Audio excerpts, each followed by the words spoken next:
Hello, good morning students, class 7। आज हमारा day 9 है और मैं चैप्टर को आगे स्टार्ट करने से पहले आपको क्वेश्चन आंसर रीड आउट करा देती हूँ। या आप अपने होमवर्क में और कर लेना।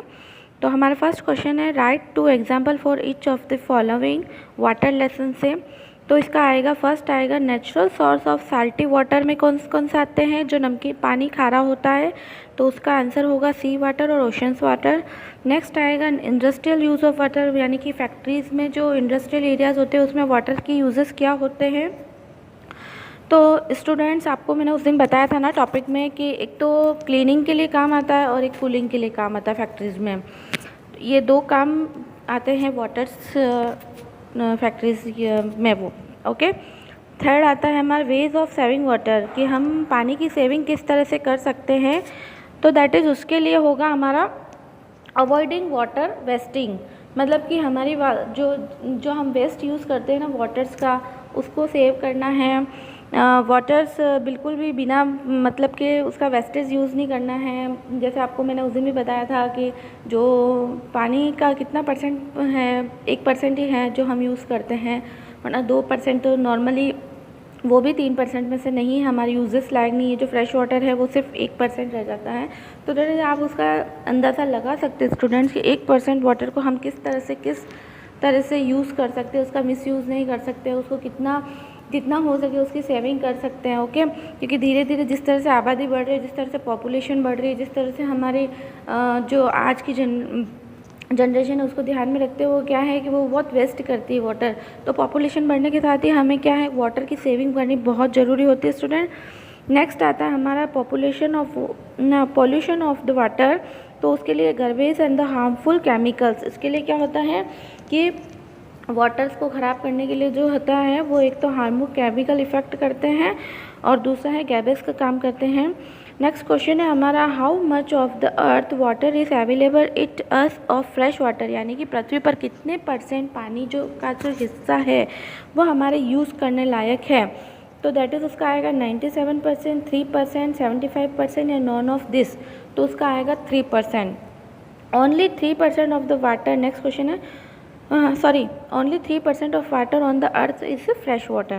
नेक्स्ट क्वेश्चन है, what is the water use for drinking known as, यानी कि हमारे पीने के पानी के लिए ये what is the water use for drinking known as, कि हम पानी पीने के लिए किस तरह से, कौन सा इंपॉर्टेंट रहता है और किस तरह से रहता है। Potable water, irrigation water, rain water या नॉन ऑफ दिस, यानी कि potable water that contains less amount of in future and it fit for drinking is the capable portable water, यानी कि जो हम अंडरग्राउंड वाटर करते हैं ना, जो सेविंग करते हैं, जो मैंने आपको बताया था रूफ टॉप पे सेविंग करते हैं, जिसका पानी सेव करते हैं, तो रेनफॉल्स के बहुत सारे होते हैं। तो फ्रेश वाटर की सेविंग्स के लिए बहुत सारे पॉइंट्स होते हैं, उसमें से है पोरिटेबल वाटर, यानी कि पोरिटेबल में ये होता है कि ड्रिंकिंग के लिए वाटर को सेव करना, उसको फ्रेश करके रखना। ओके, क्योंकि जिस तरह का मैंने अभी बताया था ना कि पानी की सेविंग करनी बहुत ज़रूरी होगी, क्योंकि जैसे जैसे पॉपुलेशन बढ़ रही है, जिस तरह से इंडस्ट्रियल एरिया बढ़ रहे हैं, जिस तरह से हमारे जो एरियाज डेवलप हो रहे हैं, तो उसकी वजह से पानी की धीरे धीरे कमी होती जा रही है। How is water important for all living things, तो इसका आंसर होगा what is important for all living things because of this virus waste this. तो इसके 3-4 पॉइंट्स हैं स्टूडेंट्स। फर्स्ट पॉइंट आएगा, it is use for the irrigation, it is use for the industrial as the raw material to serve virus purposes, it is use for the drinking, bathing and the washing, it is use of the transportation and the recreation. Water का use क्या होता है, एक तो हमारे जो daily important works होते हैं, दैट इज़ हमारे इरिगेशंस वर्क, जैसे कि एग्रीकल्चर लैंड में हैं, अदरवाइज़ हमारे कोई इंडस्ट्रियल एरियाज़ में हैं, और इंडस्ट्रियल एरिया में रॉ मटेरियल्स के यूज़ के लिए होता है, अभी मैंने आपको बताया था। और पानी पीने के लिए, बाथिंग के लिए, नहाने के लिए, वॉशिंग के लिए, ट्रांसपोर्टेशन में भी वाटर्स की बहुत ज़रूरत होती है।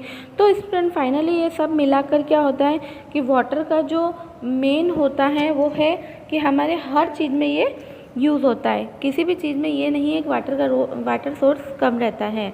तो ये चारों पॉइंट्स हैं आपके इसके आंसर्स में। नेक्स्ट आता है what is the rain water harvesting, how can it help us to conserve water, यानी कि वो जो रेन वाटर का हार्वेस्टिंग जो करते हैं हम, उसकी हेल्प को किस तरह से कंजर्व कर सकते हैं। तो आंसर होगा rain water harvesting is the technical of the collecting water feeling of the roof top. अभी मैंने आपको बताया था ना उस वक्त स्टूडेंट, जब मैं टॉपिक डिस्कस कर रही थी कि छत पे इस तरह से जब बारिश का पानी आता है उसको कलेक्ट करके इस तरह से अंडरग्राउंड किया जाता है कि वो इन फ्यूचर सेविंग के लिए होता है। दैट इज़ वो अंदर जाके उसको ग्राउंड वाटर बना देते हैं। तो ग्राउंड वाटर क्या फ्रेश वाटर होता है, तो उसकी फ्रेश वाटर को, क्योंकि रेन वाटर भी फ्रेश होता है और ग्राउंड वाटर भी फ्रेश होता है, तो इन दोनों को सेविंग करके इस टेक्निक का यूज़ किया जाता है।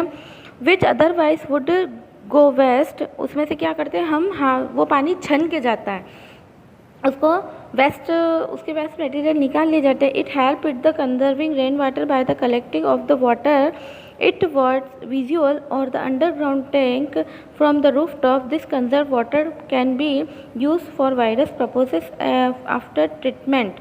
ओके, अब इसमें क्या होता है स्टूडेंट कि पानी को छत, जैसे पानी का जो सेविंग होती है वो छत से किया जाता है, छत के थ्रू है ना, उसका उसकी पाइपिंग वगैरह कर पूरा के जो उसको अंडरग्राउंड वाटर सप्लाई किया जाता है। एटलीस्ट उसमें जालियाँ लगी होती है, उसमें बारिश का पानी जो होता है वो कलेक्ट करके अंडरग्राउंड किया जाता है। और वो पानी जब बारिश होती है तो बड़ी जैसे हैवी रेनफॉल होती है या नॉर्मल रेनफॉल होती है तो भी उसमें इतना मतलब होता है, कलेक्शन हो सकता है कि आप 2 से 3 साल के टाइम निकाल सकते हैं। तो दैट इज़ ये वाटर सेविंग का एक बहुत अच्छा तरीका है। इसमें पानी छन के सेव किया जाता है, अंडरग्राउंड सेव किया जाता है, टैंक बनाया जाता है, दैट इज़ उसका डायरेक्शन छत से रूफ टॉप से किया जाता है और उसमें जालियाँ वगैरह लगाकर जिस तरह से उसकी सेविंग की जाती है तो दैट इज़ वो पानी अंडरग्राउंड होने के बाद फ्रेश हो जाता है। ओके स्टूडेंट, यहाँ तक आप होमवर्क कंप्लीट कर देना। Thank you very much.